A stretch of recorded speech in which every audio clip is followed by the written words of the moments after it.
Hello boys and girls, I have a new rhyme for you today, but I'm sure you know it already.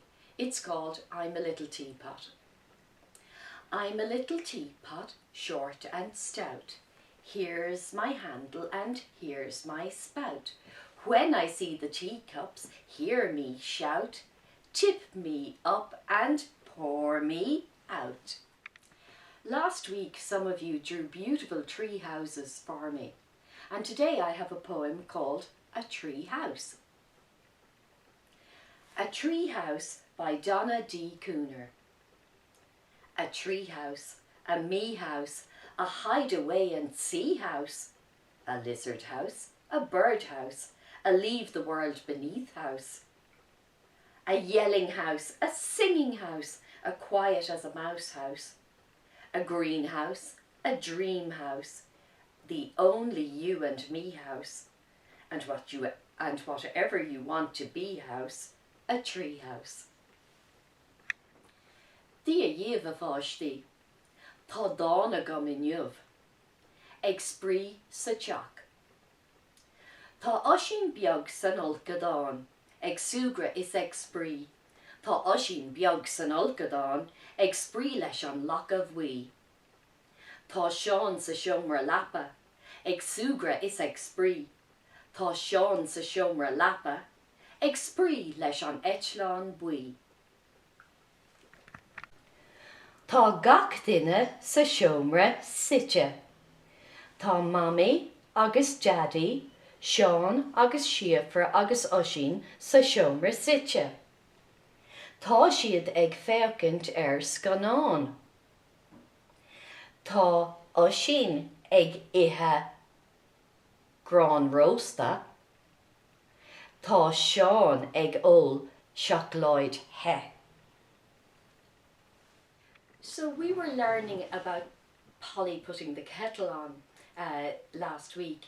So today I have a story from Rhyming Land, and it's all about the Teatime twins, Polly and Susie. I hope you like it.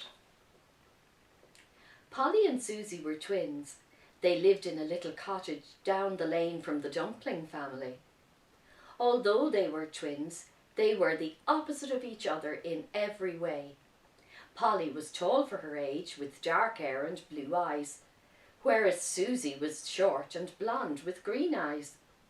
Polly was serious, a quiet girl, and Susie was mischievous and noisy. Despite their differences, they were the best of friends, which was just as well because they had to share a bedroom. One morning their mother, Mrs. Teatime, told them that the dumplings were coming to tea that evening. The girls were delighted because John Dumpling was in their class in school, and they hadn't seen him for ages. Mrs. Teatime said they would have tea at 4 o'clock in the garden, as the weather forecast was good and there was plenty of space.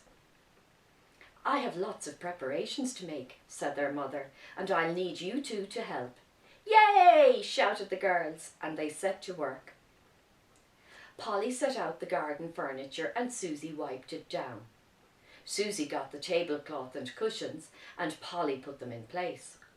Polly set the tray with delf and cutlery, and Susie took it out to the garden. Meanwhile, their mother was busy making tasty sandwiches and baking buns and a lemon drizzle cake. You can go and play now, girls, said their mother. Be back in time for tea. So Polly went upstairs and tidied her side of the bedroom. She found her colouring book and Crayolas and started to colour. When Susie saw what she was doing, she said, I'm bored inside. I'm going to the tree house. See you later, Polly. Polly spent the rest of the afternoon happily in her room and came downstairs just before the visitors were about to arrive. I know, she thought. I'll put the kettle on to help Mammy. Susie had great fun in the tree house with her kitten. But then she began to feel hungry. She climbed down and ran into the kitchen. The kettle was on the stove, just beginning to boil. It's much too soon to make tea, she thought, and lifted it off. She went upstairs to get cleaned up. Polly came back into the kitchen from the garden to check on the kettle. It wasn't on the stove. How did that happen? She said to herself and put the kettle back on to boil. She went outside again. Susie came back into the kitchen and saw that the kettle was boiling now. "Oh, for goodness sake," she exclaimed, "the dumplings aren't even here yet." And she took it off again. Just then she heard the garden gate creak, and she ran out to see who it was. There was Mrs. Dumpling and Diddle Dumpling John. As usual, he was wearing only one shoe. "Sorry we're late," gasped his mother, "but John lost his shoe again. I decided we might as well come ahead. I'm sure the shoe will turn up somewhere." "It's great to see you both after all this time," said Mrs. Teatime as she led them into the garden. "I must make the tea and I'll join you in a minute," she said.